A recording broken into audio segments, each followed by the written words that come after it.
effectively making Statehouse essentially a Shakahola annex.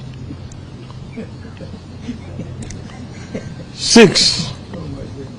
Sometime in May 2022, Mr. Ruto's family claimed to have prayed for impure borehole water at their current residence and turned it into clean when a purification machine had failed.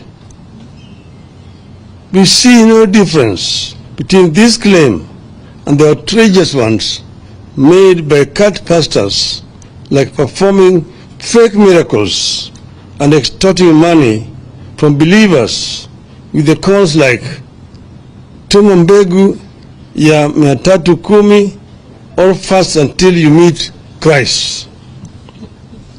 7. The cult leaders are behind the decision by Ruto to establish a faith diplomacy office where he has gone ahead to provide a list of 100 members to be recruited into Public Service Commission as intercessors, supposedly to pray for counties and the government. Nobody knows the identity, the qualifications of the so-called intercessors, how they were identified, and where they fit in a government where religion and state are separate entities. 8. Ruto is the leader of the cult movement disguised as Christianity in Kenya. Ruto, Gachagua, and their families must tell Kenyans when and how they knew these cult leaders and what they knew about them. 9. Ruto and Gachagua must tell Kenyans how much these so-called pastors contributed to their 2022 campaign.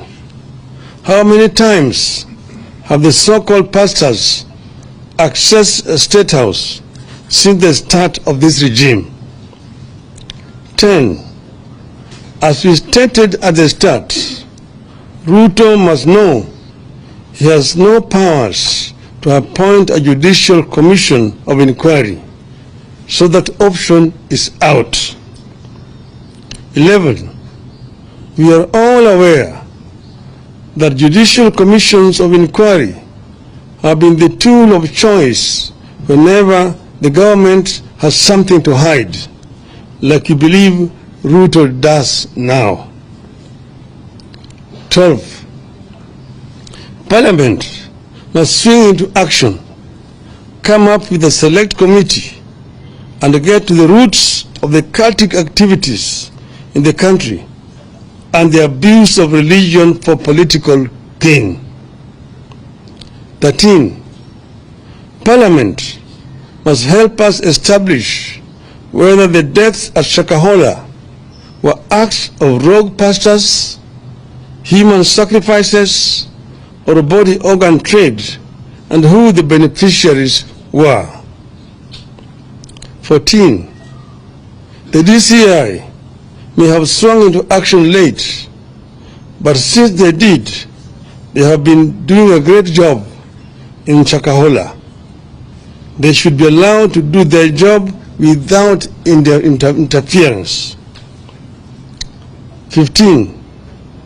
The current blanket restrictions placed on independent observers, including the media and civil society, must be lifted forthwith.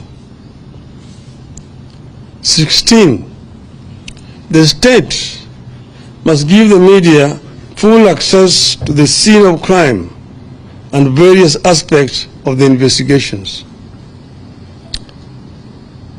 17. Going forward, Ruto must commit to draw a clear line between religion and state in this country. He has deliberately merged the two to enable his political survival and as a cover-up for his corruption. 18th, on Shakahola, Ruto is as guilty as those he is seeking to investigate. I repeat, he is as guilty as those he is seeking to